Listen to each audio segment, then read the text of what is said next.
Necesitamos comida o moriremos. Caverna de pedra pintada.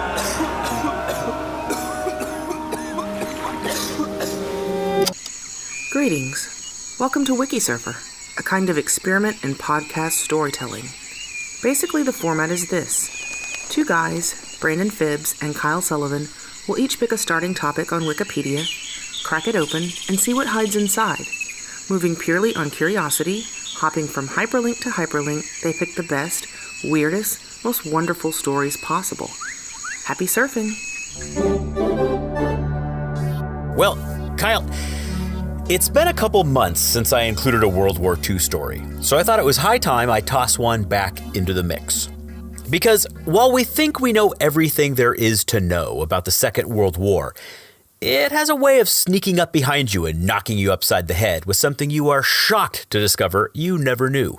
For instance, Kyle, did you know that the Japanese military invaded America during World War II, occupied it for more than a year, and had to be removed by force at the cost of thousands of lives? No, I haven't heard about this. All right, so follow me on a brief voyage back in time. The Aleutian Invasion. The Aleutians are a chain of 69 islands. Think of the Aleutians as Alaska's tail. One of these islands is named Kiska. It is only about 22 miles long and anywhere from 1.5 to 6 miles wide. It's the sort of place that if Sarah Palin lived there, she probably could truthfully say she sees Russia from her house. On June 6th, 1942, the Japanese landed 500 Marines on Kiska. What? Quickly overwhelming a small U.S. Navy weather detachment stationed there, and killing 2 of the 10 men. One of the men escaped and evaded the enemy for 50 days until, starving, emaciated, and freezing, he finally surrendered himself. Don't shoot! I surrender! The following day, the Japanese captured Attu Island. At the time, Attu's population consisted of 45 native Aleutes and 2 white Americans, Charles Foster Jones, a radio technician from Ohio, and his wife Etta, a schoolteacher from New Jersey. Jones was killed outright, and the others were shipped to a prison camp in Japan, where 16 of them eventually died. After the war, the survivors moved to other Aleutian islands or to the mainland of Alaska, as there were not enough survivors to sustain their old village. The Japanese began fortifying Attu and Kiska, carving out concrete reinforced tunnels and building machine gun bunkers. For the Japanese, capturing these islands was not of supreme military importance, other than blocking U.S. offensives against Japan through the Aleutians and placing a barrier between the U.S. and Russia in case the latter decided to join the war. Instead, their primary goal was psychological. America had lost sovereign territory, and it stung.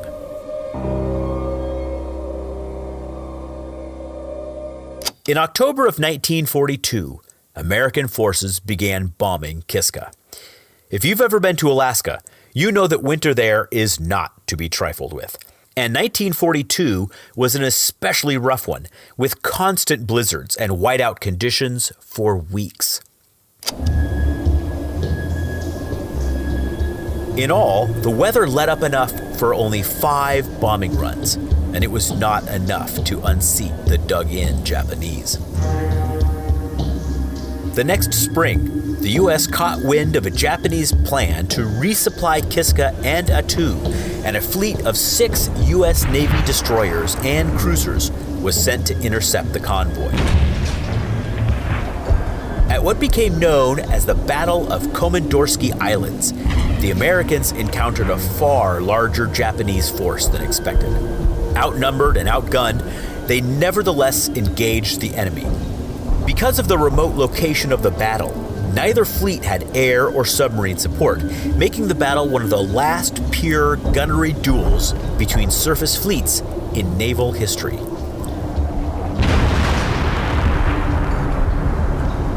Both fleets suffered damage, with the Americans incurring the worst brunt of the attack. However, not realizing the heavy damage his ships had inflicted and fearing that the American warplanes might be inbound, the Japanese admiral, who would later be accused of cowardice and relieved of his command, withdrew without destroying the American ships, giving the Japanese a strategic defeat. On May 11, 1943, with winter effectively over, the American operation to recapture Attu began, and it was brutal for both sides. The Americans did not have enough landing craft to carry their soldiers, nor any suitable beaches on which to land even if they had. And the equipment they did have often failed to operate in the appalling Alaskan weather. The Americans hit the beaches without a shot being fired, and were surprised to discover that the Japanese did not contest the landings, but had instead dug themselves into the high ground far from shore. But once the Americans began advancing, all that changed. The battle was atrocious. 580 Americans were killed, 1,148 were injured, and 1,200 were sidelined by frostbite and other cold injuries. 614 succumbed to infectious diseases, and 318 died of miscellaneous causes, particularly booby traps that the Japanese had set in their way. The death count for the Japanese was even worse, 2,035. On May 29th, realizing that they could not hold back the Americans any longer, the last of the Japanese forces attacked in one of the largest banzai charges of the Pacific Campaign.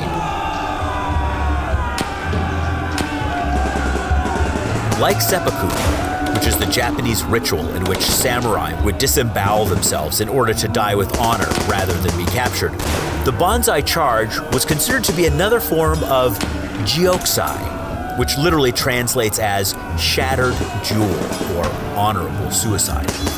The Japanese penetrated all the way through and into the rear of the American force, engaging in close quarter and hand-to-hand combat with swords. In the end, the Americans killed nearly every last Japanese man. Of the more than 2,300 Japanese soldiers embedded on Attu, only 28 prisoners remained. With Attu recaptured, the Americans once again turned their attention to Kiska and resumed regular bombings of the Japanese garrison of 5,200 men there. On August 15th, 1943, an invasion force consisting of more than 34,000 Allied troops, including 5,300 Canadians, 95 ships, and 168 aircraft, landed on Kiska, only to find the island completely abandoned. After the fall of Attu, the Japanese recognized that their position was vulnerable and evacuated Kiska under the cover of dense fog without being detected by the Allies. Nevertheless, the Americans still suffered nearly 200 casualties, once again primarily from Japanese booby traps and friendly fire. As the Allies moved through the heavy fog, they occasionally fired at one another. Hold your fire! 28 Americans and 4 Canadians died. There were nearly 100 more casualties when one of the Navy vessels in the bay struck a submerged mine. Admiral Ernest King reported to the Secretary of the Navy that the only things that remained on the island were dogs and freshly brewed coffee. When the Secretary asked for an explanation, King responded, "The Japanese are very clever. Their dogs can brew coffee." Kiska and Attu are now considered National Historic Landmarks, the highest level of recognition accorded to historic sites in the United States, and are protected under federal law. You must get special permission to go there. Much of the aftermath of World War II is still evident on Kiska. The bomb craters are still visible. The island is still littered with items left by the Japanese as they fled in haste: rusting guns, crumbling tunnels, and gas masks. Most shocking to see are the remains of mini submarines, half submerged in grass. A base had been established with a ramp and pens for 3 mini-subs that could be beached and could be brought inland on tracks. To prevent the Americans from using them, the Japanese strapped demolition charges to their hulls and blew open massive cavities. In 1987, with the approval of the U.S. government, Japan placed a monument on the site of the worst hand-to-hand fighting on Attu. An inscription, in Japanese and English, reads, "In memory of all those who sacrificed their lives in the islands and the seas of the North Pacific during World War II, and in dedication to world peace."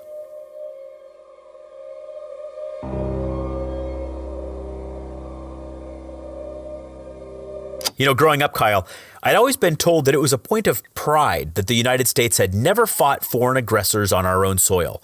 And while I always thought that those telling me that were kind of forgetting the War of 1812, when the British decided it was payback time for the American War of Independence and attacked D.C., burning the Capitol and the White House to the ground, I don't think they, nor I, knew about the Aleutian Island campaign. And while I understand Alaska was, at the time, just a territory and not a state, that wouldn't happen until January 3rd, 1959, just as Puerto Rico, Guam, and several other Pacific islands are today, I see that as little more than a technicality. The truth is, American soil was held by enemy forces for more than a year, and tens of thousands of soldiers fought and thousands died to retrieve it. Kyle, when I come back, I'd like to introduce you to one of the men who fought in the Aleutian Islands campaign, though he did so not with a rifle, but with a typewriter. World War II is such a cauldron of stories. I mean, A, you can't possibly hear all of them in one lifetime, and B, many of the stories still have the power to surprise. I hadn't heard of any of this before. Fighting over Alaskan islands in World War II, the pictures that it conjures up in my mind of these whiteout conditions and blizzards and battle in frozen places, it runs counter to all of the World War II imagery that movies and pictures have fed me over the years.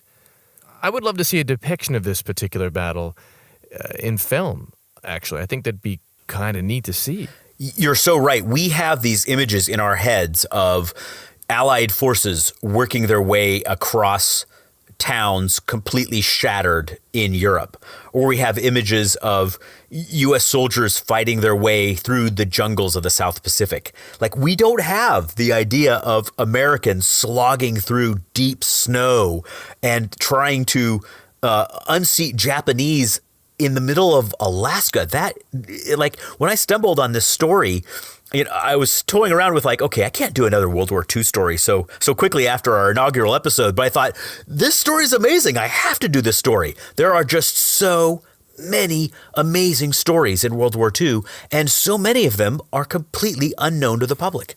So what's the square footage of Kiska and Attu? Like, how big are these islands? They're not big at all. So as I mentioned, Kiska, I don't think I researched Attu. I think it may have been a little bit bigger than Kiska, but Kiska itself is only 22 miles long, and it's anywhere from 1.5 to 6 miles wide.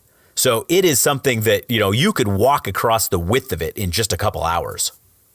Did people in the United States know that these islands were being fought over? Was this something that was known about broadly in the American public? That's a good question. I have no idea. Back in World War II, we really relied on a certain amount of censorship when it came to military maneuvers, and things weren't discovered until years after the fact. I have to assume that these did make their way into the public sphere, but if that's the case, why have we not heard about them sooner? I'm motivated to put this near the top of my places to travel to. I might need to find a way to get a camera on some of those ruins. It sounds fascinating, actually. Nice story, Brandon. Alaska is one of my favorite places I have ever been, and this would be certainly a sort of crown jewel in a visit there. So, where are we going to start today with you? We are going to go to South America. Near the top of my list of places that I very much want to travel to is the Amazon rainforest, home of the world's greatest river, the Amazon River. The Amazon River.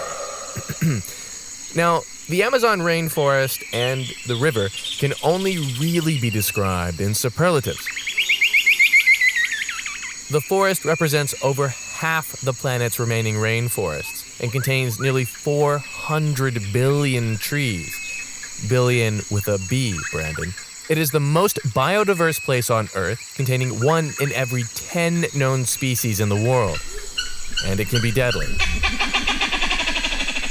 This forest is home to the black caiman, the jaguar, the cougar, the anaconda, the piranha, electric eels, poison dart frogs, and other species that seem as bizarre as benign to us, like pink river dolphins, crabs that climb trees, and the largest, perhaps most overit rodent in the entire world, the capybara, a favorite of mine.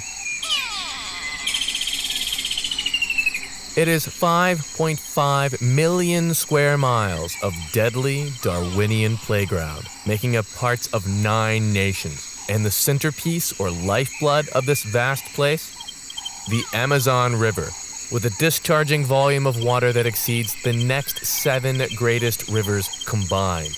If Earth had a queen to rule over us all, it would be the Amazon River, and the Amazon rainforest would be its crown. But I was curious. How did this place become what it is?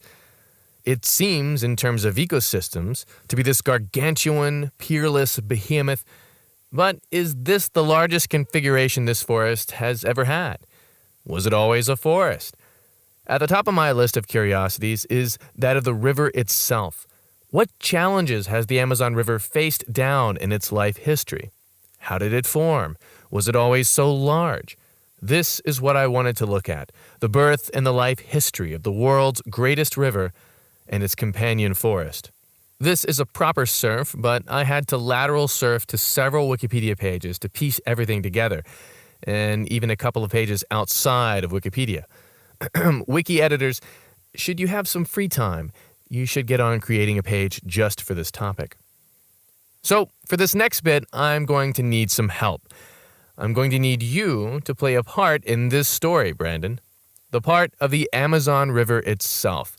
Would you be willing to play along, Brandon? Absolutely, bring it on. Okay, great. It'll be easy until it isn't. All right. Poof! Brandon is now the Amazon River. You are no longer an upright primate. You are a gigantic ribbon of water, teeming with life, stretching 2/3 of the way across an entire continent. Do you feel good, Brandon? As a river, I mean. Do you feel all those tributaries stretching out into the lush tropical forest? Yeah, I think. I feel them. It feels a little weird. Except we're not going to start in the here and now with you as such a massive river. But instead, we're going to start 55 million years ago.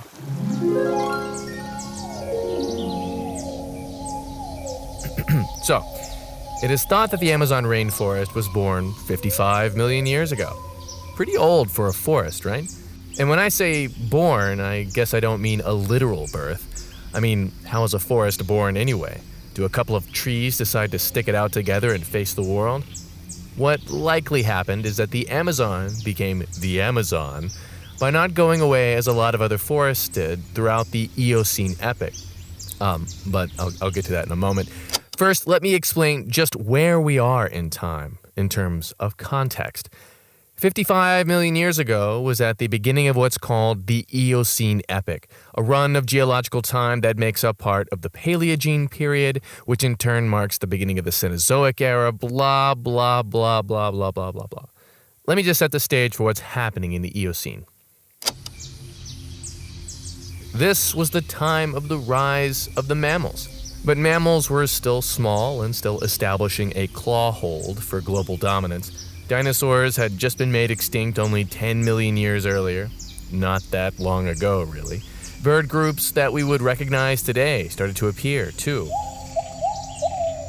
Hint, hint, not all the dinosaurs had died off exactly. And yet, there were also fantastic monsters, leftovers from the previous age, still hung around.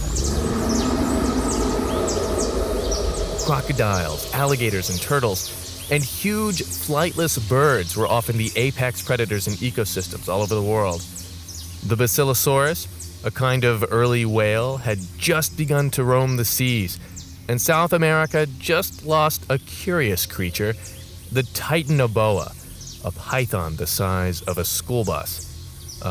Don't worry, scientists think that the Titanoboa was only really a nightmare for fish and that it didn't take any children to school. So, Brandon, you are here. You aren't nearly as large and powerful as you will be in the 21st century. You are much smaller now, scattered across the landscape into several rivers. Do you feel smaller, less powerful? Do you feel gigantic crocodiles slithering through your small tributaries? Yes, and it feels disgusting. Do all these crocodiles seriously have to live in me? Well, you know what else? You were hot. Like, much, much hotter than you are in the future. The Earth was really hot during the early Eocene. According to the National Oceanic and Atmospheric Administration, the mean global surface temperature during the Eocene epoch was 9 to 14 degrees Celsius warmer than today, and CO2 levels were between 1,000 and 2,000 parts per million. For contrast, CO2 levels just passed the 400 parts per million mark in the here and now. You can already see rising sea levels, changes in global weather, record hot temperatures everywhere. Scientists expect the global mean temperature to rise by 1.5 degrees Celsius by 2040. So compare that to the Eocene, 9 to 14 degrees Celsius above our current temperatures. The Earth must have been baking. You must have been quite a warm little river, Brandon. I bet it feels nice. Oh yeah. This feels great. I recommend this temperature if you ever decide to become a river. And there was little temperature gradient from pole to pole. Seasonality, the type that we're familiar with now, summer, fall, winter, spring, that was limited. And what's more, the Earth had not seen an ice age for 200 million years up to this point. Remember this, it is an important distinction that will come up in a moment. As far as continents go, the South American tectonic plate had previously disconnected from Africa and was drifting westward, making South America essentially a gigantic island. It was perhaps only tenuously connected to North America and Antarctica, if you were into island hopping, that is. For a river, I suppose it was like riding a really, really, really slow surfboard. But like one made of tectonic crust. Surf's up? Forest stretched from pole to pole all over the planet during the Eocene. The rainforest in South America had stretched down near the bottom of Argentina and Chile, down near the 45th parallel south.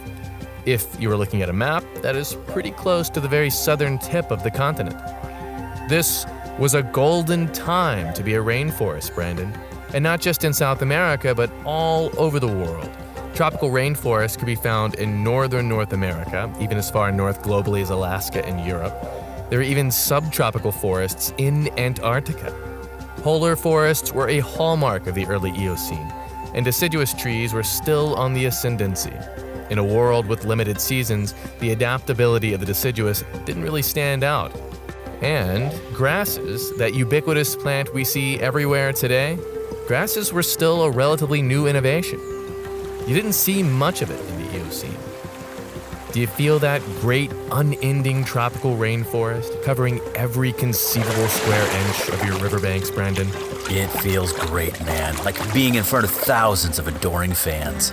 But you know what else, Brandon, the Amazon River? Not only were you smaller, and the world was much warmer, but you didn't flow to the Atlantic Ocean like you do now.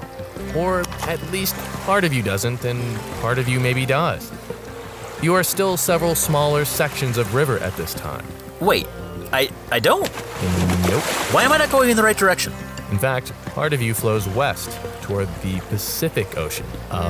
Hashtag plot twist. This is intolerable. I demand to see my river lawyer. You see, in South America, rivers flowed both east and west to the oceans, divided by something called the Purus Arch, an ancient, now quite small mountain range in the very middle of South America's modern Amazon region, The river that you are in the Eocene, the smaller, warmer little Paleo-Amazon or Paleo-Orinoco River of this hothouse Earth, probably flowed westward from the Purus Arch to the Pacific. This Purus Arch is where your headwaters probably started from, and it is a mountain range that was a major feature of South America during this time. The mountain range that dominates South America today, the Andes, well, they don't exist yet. And Brandon, you were just a small player in this unrecognizable landscape. It is worth noting the arrangement of rivers and water here because it's going to change a lot and soon. And the Purus Arch is a player in the story of how you become a great river. So, how do you feel now?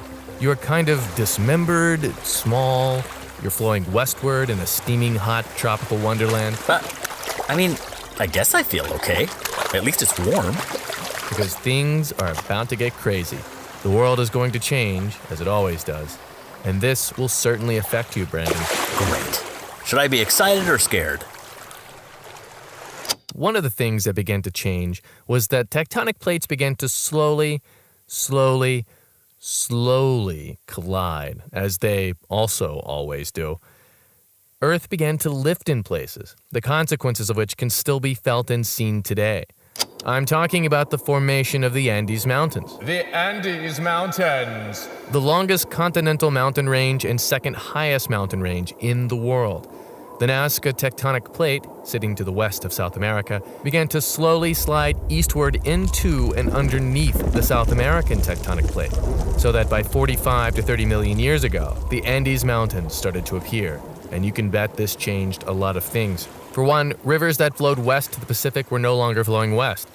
They were becoming blocked. You, Brandon, were becoming blocked. Great. Just great. Normally, you just would have started flowing east, Brandon. But you can't flow east. The Purus Arch Mountains, that mountain range that once hosted your headwaters, is now preventing you from flowing east. This Purus Arch, once your mother, is now the villain of your early river life. So what do you do, Brandon, when hemmed in on two sides by mountains? Can I phone a friend?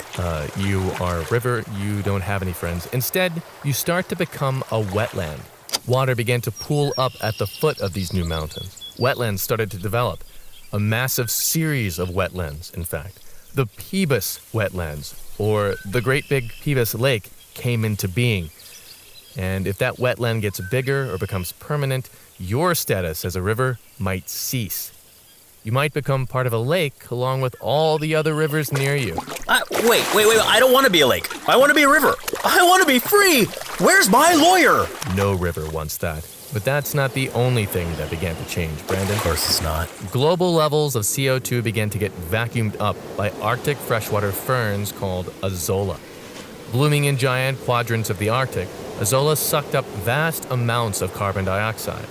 And when those freshwater ferns died, they took that CO2 with them to the seafloor, driving a drastic drop in average global temperature. This is known as the azolla event.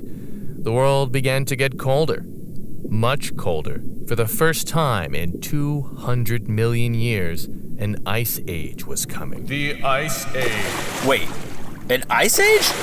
Do I need a jacket? Once extending to nearly the bottom of South America, the rainforest shrunk down to a narrow band in the middle of the continent. Rainfall began to get rarer. Grasslands began to pop up in places where forest once stood, including along your riverbanks, Brandon. Ice sheets began to form in Antarctica for the first time. We've just crossed from the Eocene epoch to the Oligocene. The world is cold now. An ice age is settling in. The rainforest is at its smallest configuration. You are beginning to get sucked into a giant wetland ecosystem. The Andes Mountains are shooting up and blocking you in the west, and the mountain range from which you were likely born, the Purus Arch, is now your arch rival, as it is blocking you from reversing flow and connecting with the Atlantic. You are trapped, Brandon. Oh, great. Murphy's Law again. Everything that can go wrong is going wrong. And it is here that I want to change you from a river back to your old primate self. Well, ooh, look, fingers again. Oh, I'm back to myself. Whew. To find out what happens to Brandon the Amazon River, we'll have to pick back up on the other side of your surf, Brandon. This is fun. This is a great story. This is so cool.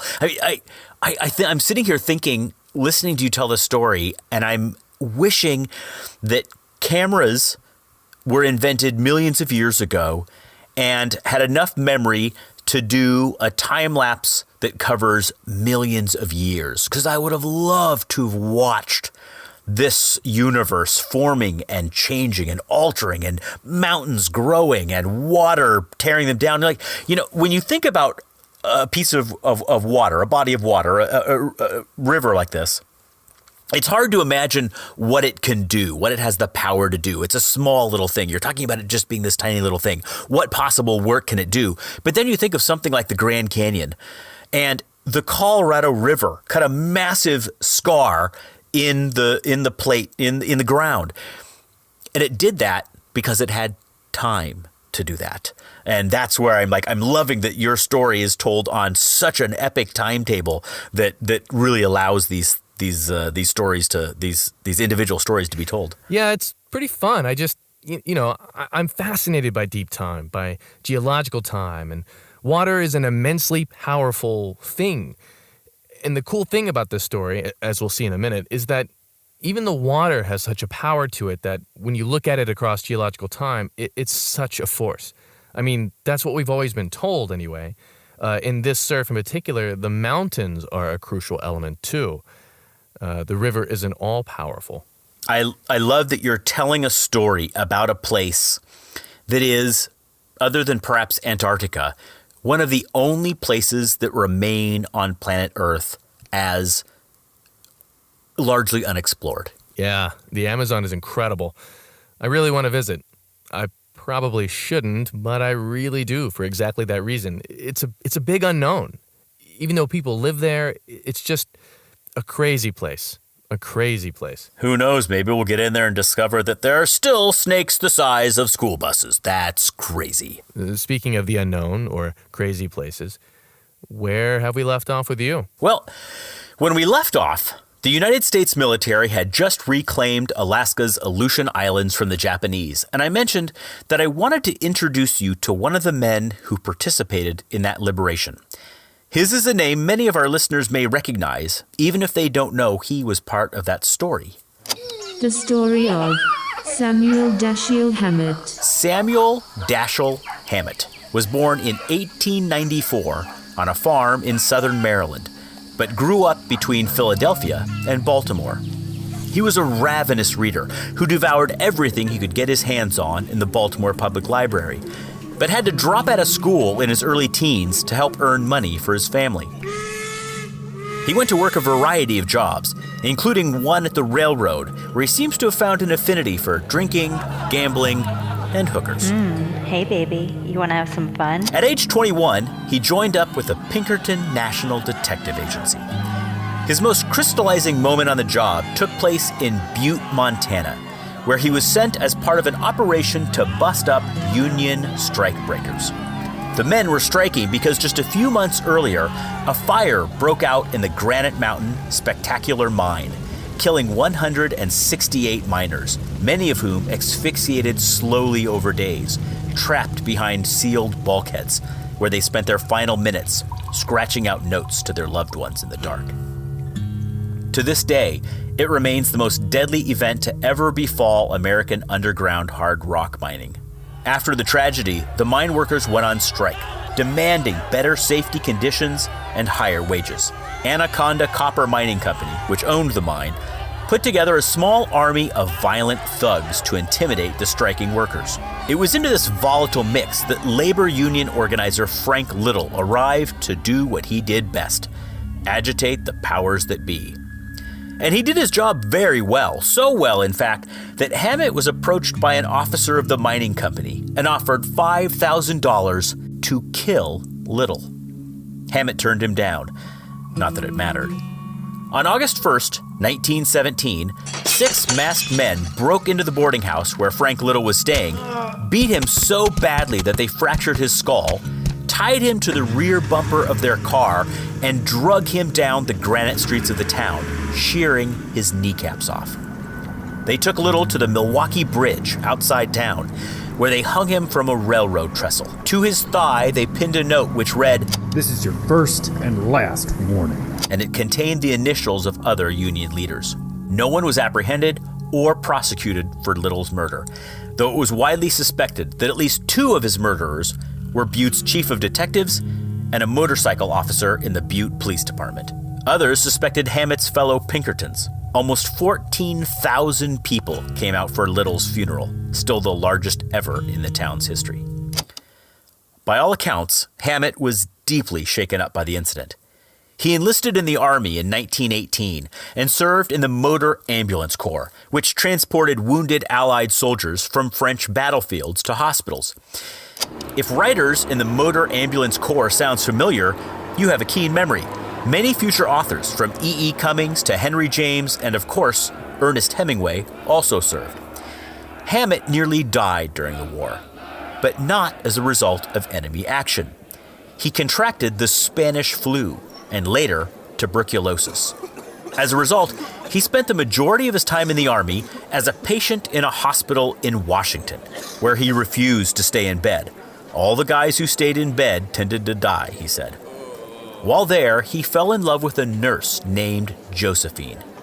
She got pregnant, and the two were married in 1921 and moved to an apartment in San Francisco. Needing to support his new family, Hammett once again took a job with the Pinkerton Detective Agency.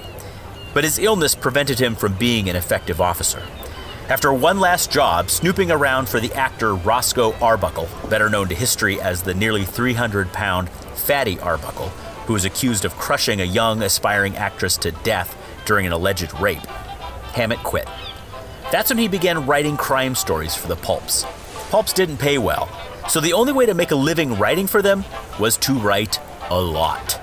And over the next decade, Hammett scribbled prolifically. He decided to draw on the rich well of his experiences in the Pinkerton Detective Agency and set his stories, nearly 100 in all, on the streets of the Bay Area. It was a decision that made him one of the finest mystery and hard-boiled detective writers of all time. And he was successful enough that he and his wife decided to have another child. Shortly after their daughter's birth, in 1926, however, Josephine was informed that it was far too dangerous for her and the children to share the house with Hammett's tuberculosis. They moved out and rented a nearby home where Hammett visited on the weekends. Unsurprisingly, their marriage soon fell apart, and they divorced, though he continued to support them on the income he made from his writing. In 1929, with his life in tatters, Hammett tried his hand at something new, a novel. Red Harvest borrows liberally from Hammett's own experiences in Butte, Montana, as well as events that occurred just a few years afterwards, in which striking miners once again clashed violently with mine owners.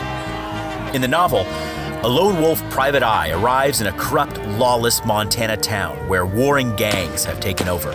The detective survives by pitting the two gangs against each other and then standing back to watch the bodies fall. If that plot sounds familiar, it's because famed Japanese director Akira Kurosawa used it as an inspiration for his film Yojimbo, which was remade as Sergio Leone's A Fistful of Dollars and Walter Hill's Last Man Standing. It also inspired Rian Johnson's film debut, Brick. And just like that, Hammett became a literary giant. He threw everything he'd experienced over the years, corrupt cops, cunning crooks, dirty politicians, high-minded vigilantes, rich scumbags, and ruthless dames, into his work. Over the next several years, Hammett wrote 4 more novels, including The Glass Key, which was adapted for the radio by Orson Welles shortly before he made Citizen Kane, as well as the work for which Hammett is best known, The Maltese Falcon.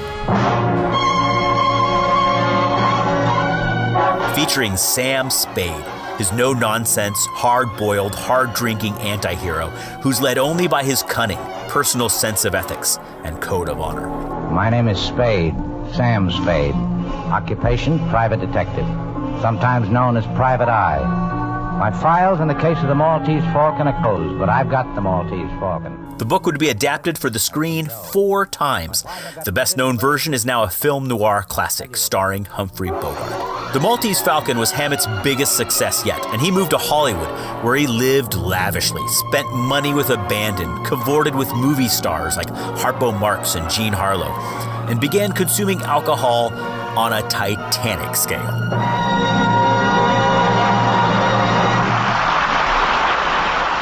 He cut a dashing figure, slender in fine-cut suits with a pencil-thin mustache. It was also about this time that he met the married playwright Lillian Hellman, igniting a 3-decade-long love affair. Hellman wasn't the only thing he fell in love with in Los Angeles. He also began devoting his life to left-wing activist causes like civil rights, became a fierce anti-fascist, a stance likely inspired by having a front-row seat to violent union busting when he was younger, and he joined the Communist Party. He was also very much against the United States' entrance into World War II. But all that changed on December 7th, 1941, the day the Japanese bombed Pearl Harbor. December 7th, 1941, a date which will live in infamy. The United States of America was suddenly and deliberately attacked by naval and air forces of the Empire of Japan. The 48-year-old alcoholic communist with a history of tuberculosis shocked everyone by re-enlisting in the Army. What's perhaps more shocking is that the Army said yes. And here, finally, is where I intersect with my previous surf. Hammett spent the majority of the next 3 years on Alaska's Aleutian Islands, where he edited an Army newspaper and was there to report on the Allied assault on the islands of Kiska and Attu. Now, what you haven't heard me talking about the last couple paragraphs are the books he was writing during this time. Because he wasn't. Or more accurately, he was writing, but he wasn't finishing anything. His incessant drinking certainly didn't help. I stopped writing because I was repeating myself, he said. His final novel would be Thin Man, finished in 1934, more than a decade before the close of World War II. After the war, Hammett returned to America and his rabid political activism. While the communists may have been America's allies in the war, they were now our adversaries, and pretty soon Hammett got caught up in the Red Scare. He was arrested as someone who advocated violent overthrow of the government and was found guilty of contempt when he refused to provide the names of his fellow communist members. Hammett served 6 months in a federal penitentiary. After he got out, he was investigated by Congress and forced to testify in 1953 before Senator Joseph McCarthy's infamous House on Un-American Activities Committee. As before, he refused to cooperate. He wasn't jailed this time, but he was blacklisted in Hollywood. His radio programs were pulled. His books were banned. His royalties were blocked. He had no more money, nor any way to make more. All of this would drive any normal man to drink, but Hammett had already consumed enough alcohol for a dozen normal men, and his doctor told him that he needed to sober up immediately or he'd die. He actually did as his doctor ordered, but between the drinking, the smoking, the tuberculosis, he was already a wreck. He suffered a heart attack and moved into Lillian Hellman's Upper East Side Manhattan apartment so she could take care of him. He died in 1961 at the age of 66. It was lung cancer that ultimately got him. He's now buried at Arlington National Cemetery in Washington, D.C., over the strenuous objections of then notorious FBI Director J. Edgar Hoover. For all of his success, Hammett was, let's face it, often his worst enemy. But not everything was his own doing, and not every challenge was within his control. In fact, when it comes to one particular thorn in his side, he was far, far luckier than most. When I return, Kyle, I want to take a look at history's greatest medical holocaust. Okay, that was an interesting life. What a crazy guy. What an interesting guy. What a tough as nails kind of dude. It's like when he was writing Sam Spade and some of these other characters, like he was really kind of playing things close to the vest, right? Like you kind of look at Humphrey Bogart in some of these roles and you're like, yep, I know where that personality came from. It came from the guy who wrote you. I would have never made these connections. I never realized that there was a narrative through line between all these separate things. Like, he touched the Red Scare, he was a communist, like the Maltese Falcon, really? Well, yeah, exactly. I mean, you go from the war, you go from his political stuff, you go from these books, but then you have Senator McCarthy and you have J. Edgar Hoover. It's like there isn't a person in this part of history that he didn't somehow touch. It's amazing. It's like if some B-rate sci-fi writer had written a terrible time travel story that takes place in this time period, and they just had to start ticking boxes like, oh yeah, he was a communist, and oh yeah, he was connected to J. Edgar Hoover. It just seems too amazing to be true. I completely agree, and yet it is. So he was jailed for 6 months during the Red Scare, you said, right? Mm-hmm. Because he refused to give up the names of his fellow communist members. And eventually his royalties were blocked from the fictional stuff he was producing, right? Yeah, he ended up dying penniless. Obviously that can't be legal, right? I mean, was it? And did he ever get any of that money back at some point in his life? I would argue that it isn't legal, but it still happened. I mean, think about it. This is the time of J. Edgar Hoover and Senator McCarthy. There's a lot of stuff going around which should not be legal, but was at the time. And I don't think he ever got a single cent back. So, where did we leave off with the Amazon? All right, Brandon. Wait, don't you have to poof me back into existence? Oh, yeah, that's right. Poof! Ah, better. When we last left you, as the Amazon River you, well, the situation was dire. The Andes were forming, blocking your access west to the Pacific. The mountain range that was likely your birthplace as a river, the Purus Arch, is now blocking you from reversing flow and heading east to the Atlantic. You and the other rivers are now pooling in between these mountain ranges into a big lake, the Pebas Lake, or Pebas Wetlands. This is a curious ecosystem that is threatening to erase your very existence. I want to be free, Kyle! I'm a river. And what's more, there's an ice age on, the first in 200 million years. Hello, somebody left the AC on. Hello? We've crossed from the Eocene to the Oligocene epoch, and the world is getting colder, drier.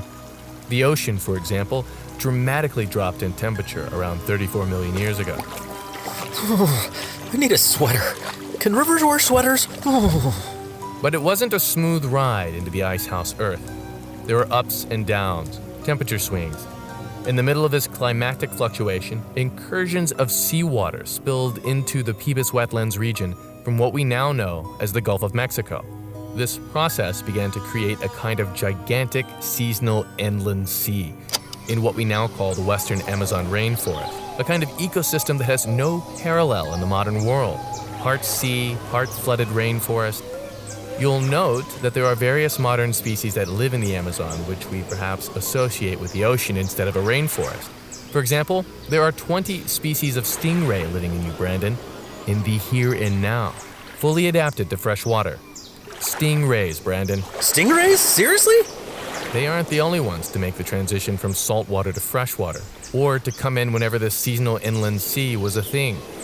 Even today, scientists can find shark teeth fossils in the western Amazon rainforest. This vast inland seasonal Amazonian sea was over 1 million square miles big, some scientists think. And at various times, Brandon, you were submerged into salt water, or at least partially, or became part of a lake, or became part of a series of lakes. And that may have happened regularly in this brand new complex seasonal inland sea ecosystem. It seems, Brandon, that you may have been nearly snuffed out of existence. I don't even know who I am anymore. Mountains hemming you in on two sides, and repeated drownings in salt water or a giant lake. All the while, the Andes Mountains grow, and the Purus Arch blocks your access to the Atlantic. It was a tough time to be a tropical river. Oh, come on, let me pass. Come on, I need to get to the ocean. All around you, changes kept happening. Mammals started to get big, like really big. The Oligocene epoch was a time when some of the largest ever mammals walked the earth. The rainforest would contract and expand, with each little long-term variation of climate.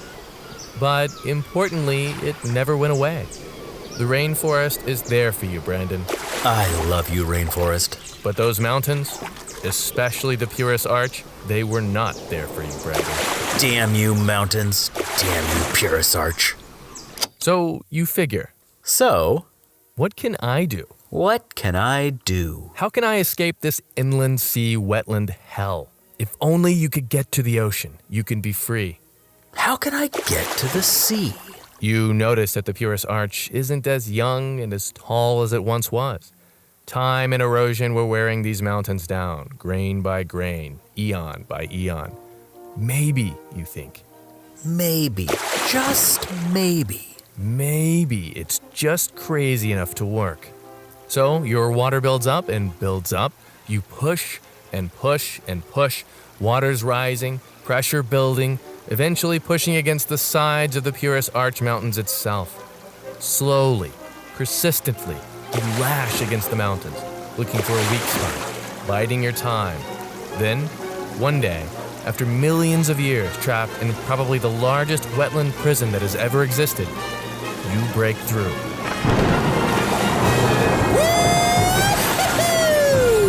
You managed to punch your way through your old nemesis/mother, the Purus Arch Mountains.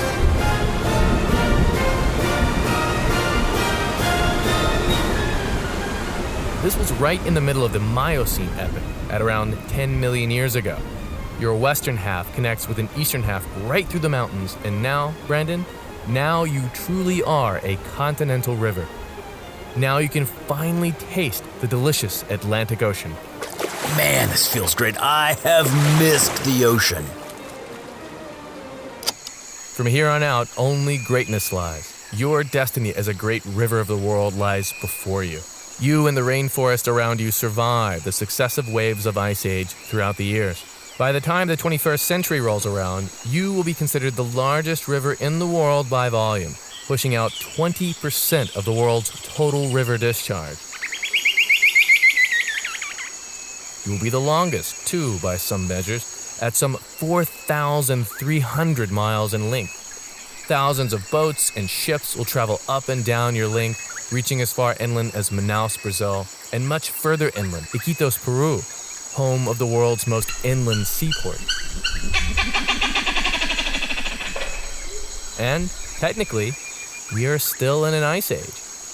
So the fact that you are this abundant, this large, this warm, is frankly amazing. It is good to be the queen. In the long run, the Pepus wetlands and seasonal inland sea drained out and was filled in with rainforest. That bizarre, long-ago ecosystem is no more. Although, in the modern Amazon rainforest, during the rainy season, you gorge yourself on excess water, swelling up to 30 feet higher than your normal water level in the dry season, flooding up to 3 times your already gargantuan size. There are flooded rainforests elsewhere in the world, but the Amazon is the largest of its kind.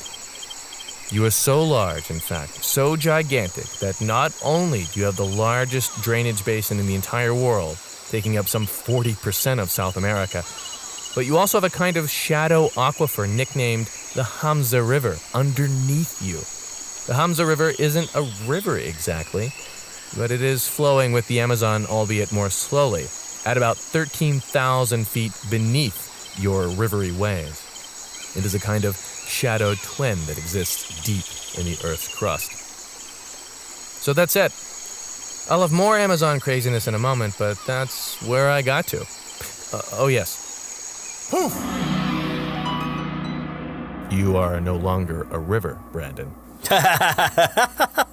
I love this story. I love this story. I mean, it's not even, you almost can't even call it a story because you're telling history, but you're telling history across millions of years. But I can see it all. Like, you're doing such a good job. In my head, I'm imagining everything as some great diorama in my brain. I love this. I'm glad you liked it. Thanks for playing the part of the river.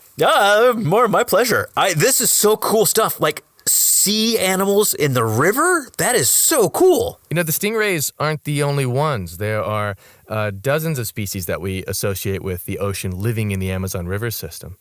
It's indicative of how crazy this river is. Wait, is it still that way? Are there still stingrays in it now? Yeah, stingrays live there now, up to 20 species. No way. That's amazing. So, we always think about river dolphins, and that's an amazing thing. But they're not the only species, obviously, that I can't remember the name. I once did a write-up on fish and certain species that can migrate between saltwater and freshwater. But that's amazing. By the way, little known fact, have you ever touched a stingray? I haven't. Stingrays are so soft. It's the softest stuff you'll ever touch in your life. They are amazing. Interesting. I wonder if these Amazonian species are just as soft. I don't know, but I'd be willing to go down and find out. Want to come with me? Come on, Brandon. Let's go touch a stingray together. Let's do it. You know, the thing that really amazes me about this is that rivers have life histories. You know, canyons have life histories, continents have life histories. I just never conceived of a river's life history before, its deep history. And trying to dig this up was a challenge. I wandered through about 20 different Wikipedia pages, combined with several outside sources to piece together this so-called life history. And I bet you money I'm missing some lovely, nice, important details too. Well, you have plenty enough lovely details in here to really kind of give the listener, like I said, I hate to go back to something I mentioned earlier, but it's almost like in my head, I'm watching a time lapse of the region as the time lapse is literally spinning through millions of years, and I'm watching valleys form and trees deforest and grasses come up and waters surge and mountains rise and mountains fall. It's awesome. So we did the Aleutian Islands and World War II combat. We did Mr. Hammett and his crazy life. Where are we going next? Well, Kyle, you may want to get out your tissues and some matzo ball soup because for my final surf, I chose the Spanish flu, just one of the many ailments that afflicted the aforementioned Dashiell Hammett. Now, I know the flu sounds like a pretty boring subject, but you wouldn't have thought that if you lived through the influenza pandemic of 1918 and 1919, one of the deadliest natural disasters in all of recorded human history. Today, the flu kills about 0.1% of those it infects, but a century ago, things were very, very different. The Spanish flu. No one is entirely sure where the Spanish flu first started. Some historians claim the outbreak began in China, others in Austria or France. Still others point to Fort Funston in Kansas, because that is where the disease was first reported in the United States. On March 4th, 1918, just 9 months before the end of World War I, Army cook Albert Gitchell became America's patient zero. Within hours, hundreds of his fellow soldiers were sick. After a few days, it was 1,000 or more, and the flu didn't stay in Kansas. The Spanish flu was the first pandemic amplified by our modern world. Modern transportation made it profoundly easy for travelers to spread the disease very rapidly. When you realize that 500,000 virus particles are spread with just a single sneeze or cough, it isn't hard to see how the troops' close quarters and rapid deployments to Europe allowed the lethal pandemic to transform into something the world had never seen before. Kyle, when you and I get sick, we generally stay home, limiting our exposure. But on the bases and in the trenches of the Great War, soldiers stayed at their posts until they were so severely ill that they were placed in crowded field hospitals and medical trains. With their immune systems compromised by malnourishment, combat stress, and even gas attacks, they were more susceptible than most. Wherever the soldiers traveled, they took the disease with them. Soon, all of Europe was ablaze. World War I was the thing that transformed the Spanish flu from a historical footnote to something described as, quote, the greatest medical holocaust in history, end quote. It may have even helped the Allies win the war, striking first at the Central Powers of Germany and Austria and killing far more people than in Britain and France. About the only thing historians are sure of is that the Spanish flu didn't start in Spain. Unlike most of Europe and the US, Spain was neutral during World War I and didn't have mandatory wartime censorship. While other countries, including our own, stifled any news deemed detrimental to the war effort, Spain accurately recorded the pandemic as it ravaged their state, even infecting King Alfonso VIII. Because of this, the disease was dubbed the Spanish flu, when it should perhaps have been called the Kansas flu. In the waning months of 1918, the same soldiers who had infected each other and most of Europe were now returning home, and they brought a mutated, more virulent flu with them. On November 11th, while millions of people spilled out into the streets to celebrate Armistice Day with parties and parades, the virus was jumping from person to person.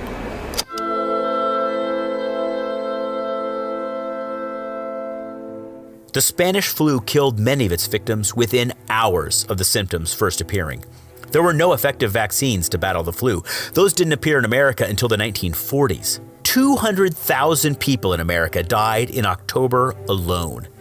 Normally, the flu kills children under 2 and adults over 70. This one clobbered adults between 20 and 40. It was theorized that a flu epidemic several decades earlier may have fortified the elderly to the newer strain. If you were pregnant when you became sick, you had between a 23 and a 71% chance of dying, and a more than 25% chance of losing your child after a successful birth.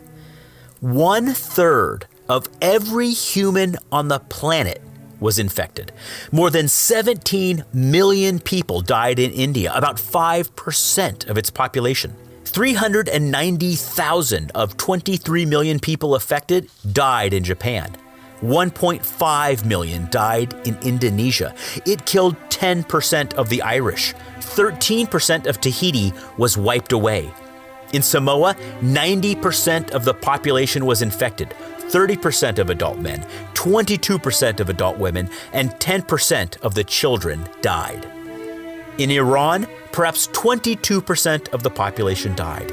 In the US, nearly 30% of the population, including Woodrow Wilson, became infected, killing more than 675,000 people, roughly 10 times the amount of American soldiers who were killed in the war.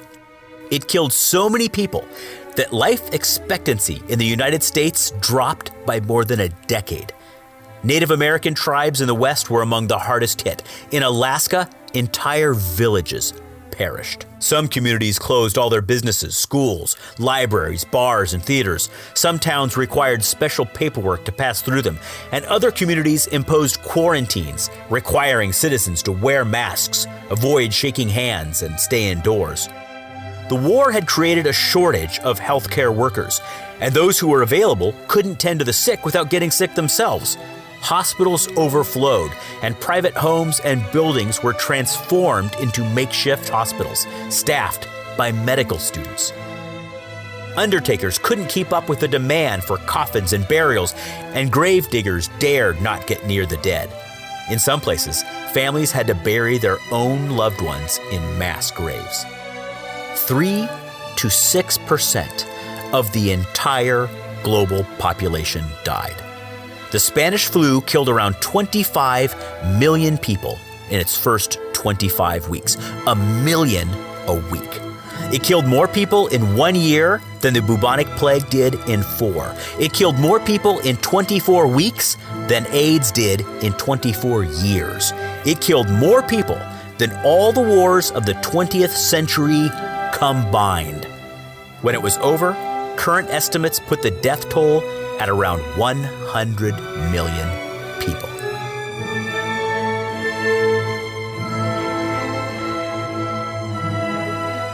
And then, just like that, it was over. By the summer of 1919, the flu pandemic had come to an end. Those who were infected either died or developed immunity. Researchers think the world dodged a bullet, and the virus mutated into a less lethal strain, a fact which is, thankfully, common with influenza. So why don't we talk about the Spanish flu more? I mean, with numbers this devastating, you'd think this would be in every school textbook, screaming off the page in 100 font. but it isn't. Historians blame a perfect storm of parallel events, but mostly just World War I. Most of the flu's U.S. victims died within a 9-month period, and it was not as if Americans were not used to deadly outbreaks. Diseases we now look upon as things from our ancient past, things like typhoid, yellow fever, diphtheria, and cholera, were all occurring at roughly the same time. Flu deaths may have been overlooked, not only because there was a terrible war on, but also because the disease killed those in the same age bracket as those in the trenches. After a while, one young man cut down in his prime looks just like another. It's almost as if the woes of the Spanish flu were merely added to the already incalculable agonies of the First World War. Today, nearly all cases of influenza A worldwide are direct descendants of this 1918 strain. We know it today as H1N1. But it also mutated into 2 other strains, which, since the original outbreak, have killed more than 3 million people. Severe influenza epidemics tend to occur every few decades. Experts believe that the next one is not a question of if, but rather a question of when.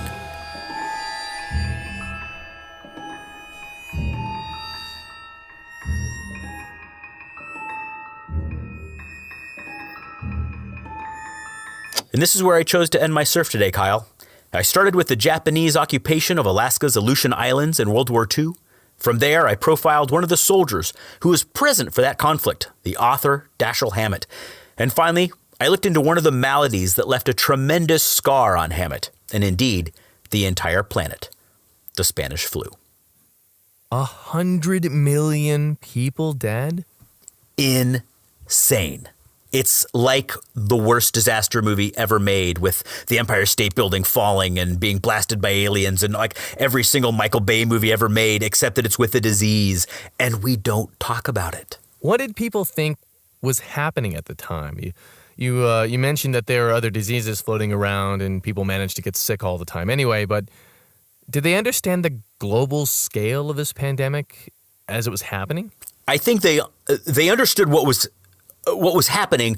I don't think they necessarily understood the extent of it. I mean, things weren't communicated as quickly as they were today. Today I can send a text to someone in, Mogadishu, and we can communicate back and forth instantly.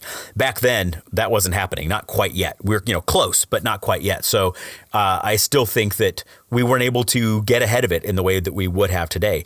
And like I said, it wasn't until the 40s that we created the vaccines and the sorts of things that would inoculate us against these very sorts of diseases.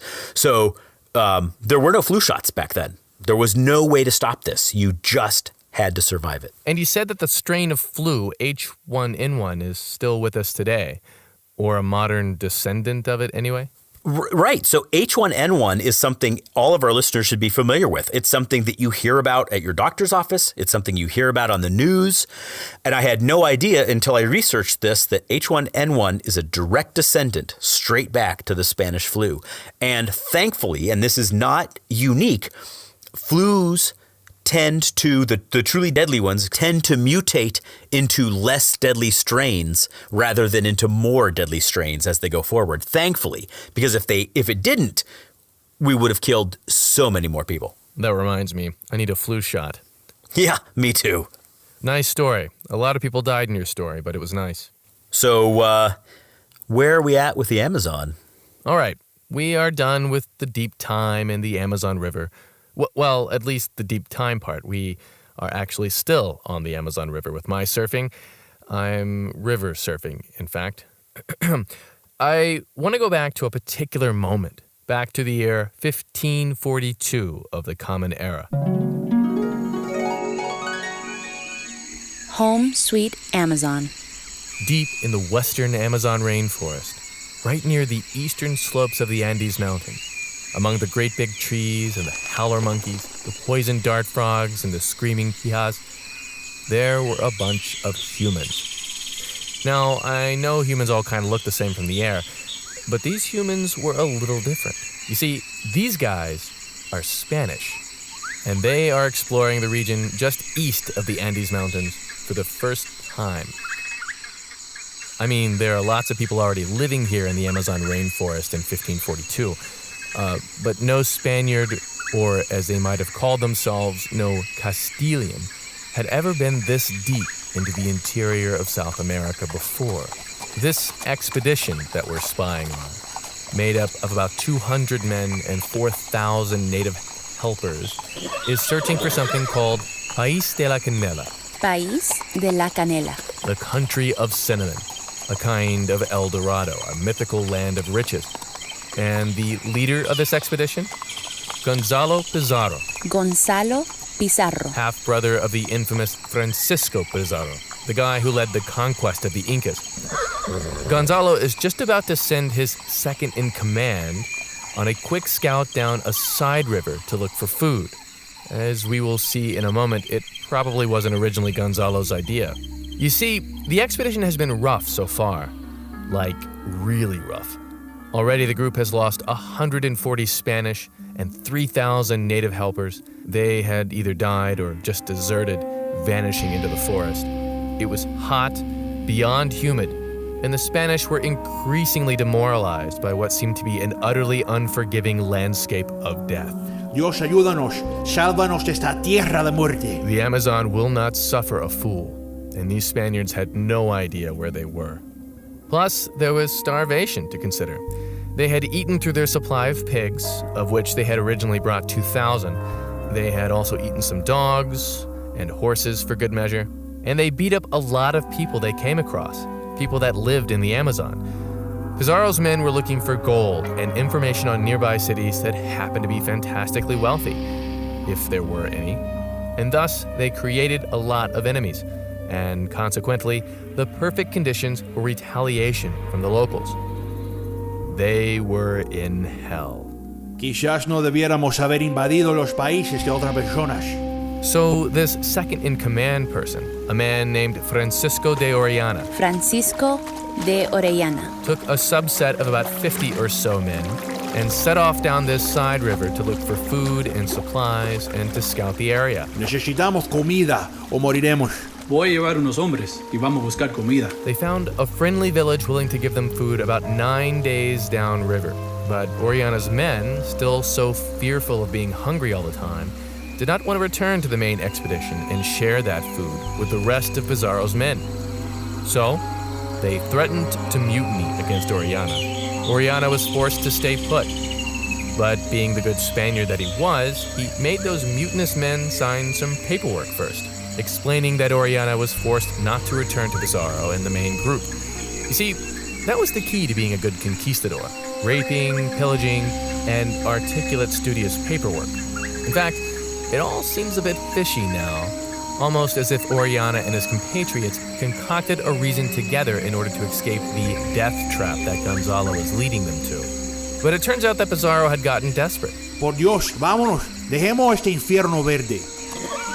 Pizarro took what was left of the main expedition and returned over the Andes Mountains to Quito, limping into Quito with only 80 men remaining alive, starving, skeletal almost.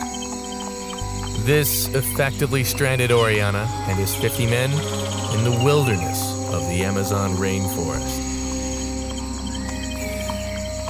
So, what is one to do when left alone in a deadly, impenetrable, unknown landscape? Easy. Hit the river and get the hell out of there. Síganme. Juntos vamos a sobrevivir esta magnífica tierra de muerte. That's what Orellana did.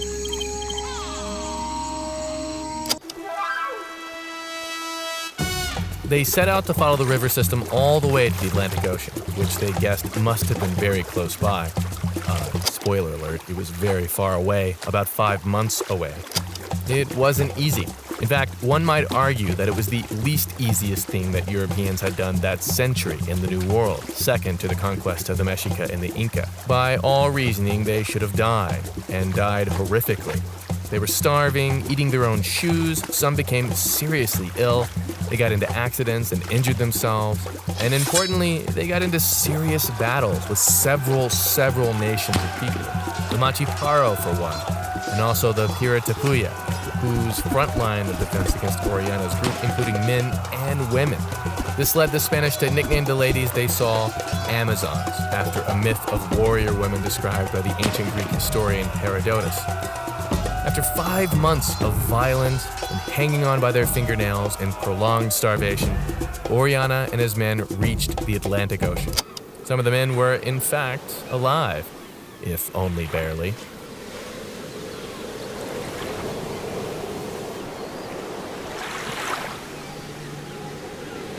What they found on their voyage down the Amazon River filled in a lot of blank spaces on the map for the Spanish. But Orellana was initially considered a traitor for abandoning Pizarro's main expedition. And either because of that black mark or because people assumed that no one would ever live in such a deadly part of the world, Europeans didn't really believe Orellana and his chronicler, a priest named Gaspar de Carvajal. Gaspar de Carvajal, who traveled with Orellana, when they claimed that they saw a lot of people in the Amazon. And I mean a lot. They described cities, towns, villages, large crowds of people all the way down the river. There was the province of the gibbets, or racks, so named because the great settlement they saw displayed racks of human skulls, warriors previously conquered. Another territory, that of Aparia, had a 180-mile stretch of settlements that were positioned so close together that they were separated by less than a crossbow shot. They saw villages crowded against the shoreline, passing by dozens daily as they progressed down the river. One town was so large that they sent 4,000 warriors out to attack Orellana's group. Orellana's men landed in the town of the burned, so named because Orellana raided it for food and then burned the houses down. They passed by a town where all the buildings were painted white, another town they called Pueblo de la Calle. Pueblo de la Calle, the town of the street, named that way because the town was centralized around a main street. Every time they landed on shore to gather food and supplies, they encountered roads, pathways, some of them quite old. As Orellana's group traveled through the region, word of the expedition's location traveled like lightning down the river ahead of them. It got so bad for Orellana's men that they found they had to stay in their boats in the middle of the river and not attempt landings anywhere. Everywhere they saw a chance to land and collect food, the shoreline was thick with warriors, armed with weapons and poison, and ready to defend their territory. By the end of the journey, their boat was so riddled with arrows that it supposedly looked like a porcupine. Carvajal himself took an arrow to the eye. According to Carvajal, there was monumental building, fortified towns, well-developed roads, all the hallmarks that other regions of the Americas had, all the hallmarks of civilization. But again, Orellana and Carvajal's reports on the Amazon weren't believed for a long time. Even today, we think of the Amazon as a sparsely populated area. Some believed that the jungle was just too deadly, that the soil was too poor to support agriculture. One modern archaeologist, Betty Meggers, was adamant that no large civilization could be sustained in the Amazon with such poor soil. And indeed, poor soil is a hallmark of tropical rainforests everywhere.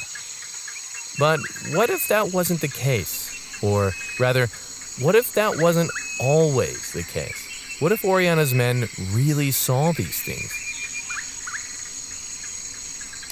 Archaeologists and scientists and those currently stripping the Amazon of its trees are discovering that Orellana and Carvajal might not have been exaggerating in terms of how populated the Amazon region was.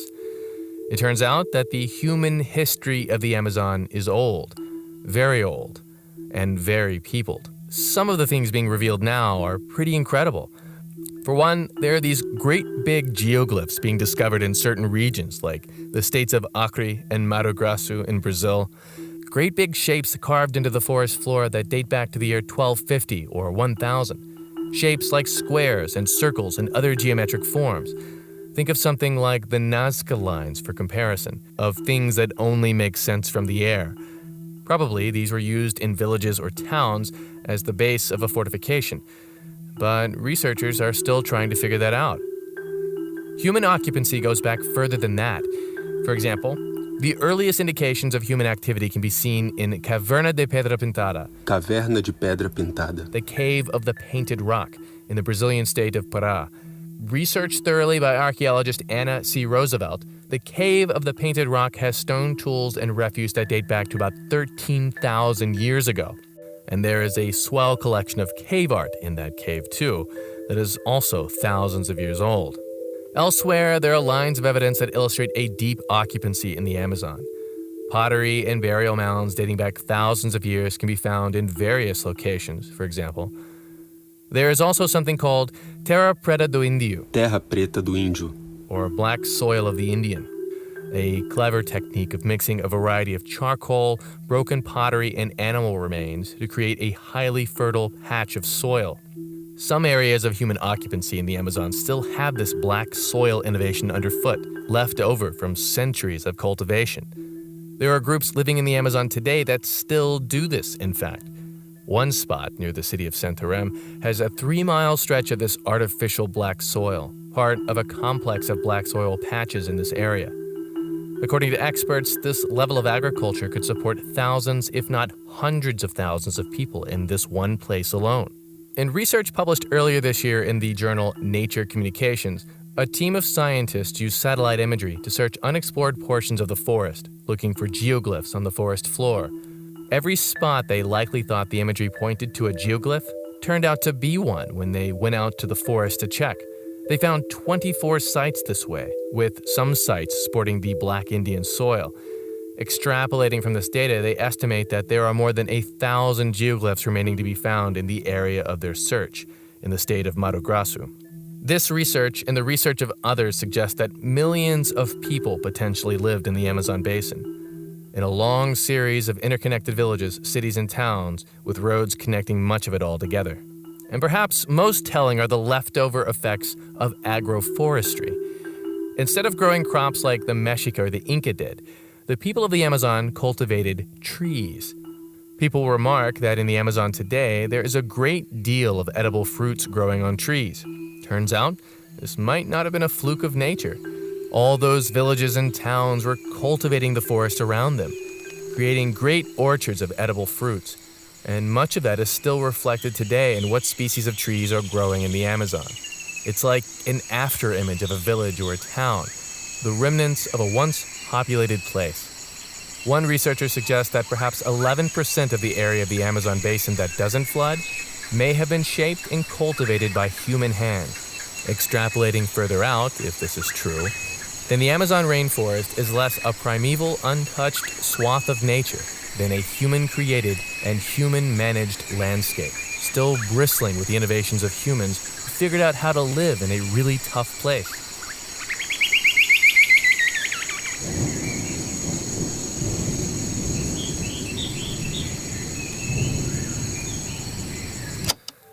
So what happened?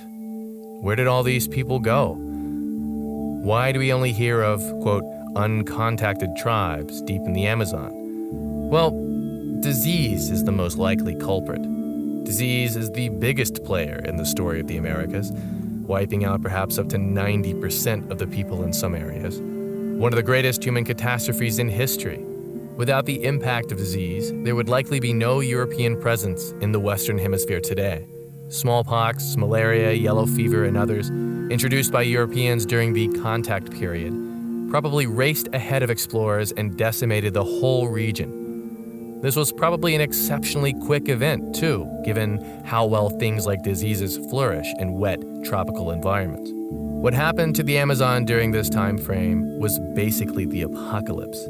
Oriana saw a whole world with a very populated, civilized rainforest. And the next few Europeans that came into the area saw no one. Just a massive forest going feral for maybe the first time in thousands of years. It's like as if I took a great big beautiful clay pot and smashed it onto the floor into 1,000 pieces. All those uncontacted people in the Amazon rainforest today, those people that we assume have been living in static isolation for thousands of years, those people aren't living in stasis, in some primordial hunter-gatherer way of life. Those people are survivors of a great nightmarish ordeal, a time when entire human societies vanished like wisps of smoke.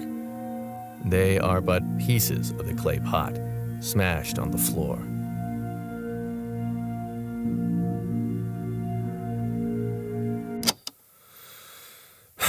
So that's me. I've reached the end of my surfing. Piecing together as many as 10 Wikipedia pages and several outside sources for verification, I managed to staple together a kind of life history of the Amazon River over the last 55 million years. And the truth of that life history is simultaneously very detailed and filled with big questions. I skipped a lot and summarized where it was convenient. My history isn't complete as a result, but it is a very interesting topic. You should check it out on your own. Several pages I interacted with talked variously about the human history of the Amazon, tantalizing clues about what the pre-Columbian Amazon might have been like. I bounced around a bunch of Wikipedia pages for this topic and routinely left the wiki ecosystem to verify and pull information from outside sources, including a book by Charles C. Mann called 1491, New Revelations of the Americas Before Columbus. It is a popular, well-written book, and it is likely no surprise that many of the Wikipedia articles I used pulled topics from this book. So that's me. I'm done. I've surfed the Amazon and lived, which is more than I can say for the Titanoboa or some of Oriana's men.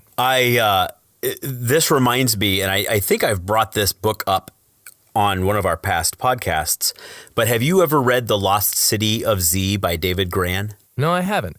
But coincidentally, it is near the top of my list right now of books I intend to read. Yeah, it's a great book. And it's all about, so, there are multiple stories going on. There's the story of Percy Fawcett, the British explorer, going in the early 1900s to try to find the lost city of Z. There's the other story of people who've gone in to try to find him, who've disappeared as well as him. There's all kinds of levels of just the Amazon swallowing people up.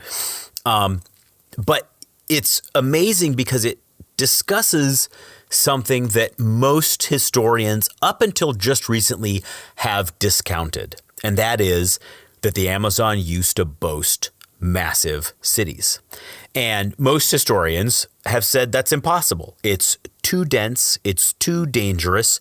You can't support agriculture. There's just no way that civilizations could have survived in there at those levels, at that technology. And the whole story of the Lost City of Z is like a pyramided city in the middle of the jungle. And they may have found it before disappearing. And it's one of those things that I hesitate to kind of jump on board because it's the kind of thing that you find in all kinds of pseudoscience websites and conspiracy theory websites and stuff like that. They love these sorts of ideas. But as we go into the future, like you're talking about satellite imagery and stuff like that, we're finally starting to discover, oh, wait a second, there might be something to this. There might have been entire cultures, cities of tens or hundreds of thousands of people living in the jungle, and we've never found evidence of them. And yet we might just be on the cusp of it. And if that happens, it will rewrite everything about the Amazon. My feeling is that no place on Earth is so deadly that humans won't try to live in it. I mean, people have been living in Antarctica for decades and decades now. They need outside support, sure, but the Amazon has been variously peopled in one form or another for thousands of years. But the thing that surprises me the most is the agroforestry end of it, like changing the landscape to suit your needs without breaking the ecosystems there. It makes sense that you'd be cultivating and domesticating trees to serve the same functions as wheat or maize in a place like this. But when you take that kind of activity and look for the after image, the vegetable matter after image that is left behind from the activities of long ago cities, the plants that are still hanging around, it's just plain mind-boggling. I am really excited about the things that archaeologists are now doing in terms of the Amazon, with satellite imagery and the LiDAR. And I just think we haven't heard the most surprising things yet about the human story of the Amazon rainforest. I think really surprising discoveries are just on the horizon. I agree. I think likely within our lifetimes, as we continue to perfect satellite imagery and LiDAR and everything else, we're going to discover that there were people where we never thought they would be. And then the question is, can we even get in there and find it? Because as we were discussing earlier, whether it's 14 whatever, whether it's 1925, whether it's 2018, the Amazon, I think you even said it, does not suffer fools.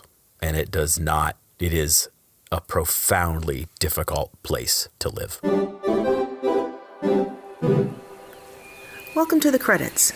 Special thank yous go out to our various voice volunteers: Michelle Robertson, Alan McCormick, Matt Essery, Amanda Smith, hey, that's me, Philip Cushing, Priscilla Blossom, Eddie Fernandez Jr., Arturo G. Codina, Chiago Fragoso, Nathaniel Delk, Kai Nohara, and TKC. Bird calls via Gabriel Lacey, Jeremy Menz, Felipe Arantes, Christopher Zalay, and Doug Goshfield via xenoconto.org. Additional thanks to Patrick Sullivan and David Zagardo for their input and work. That's it. Thanks for listening.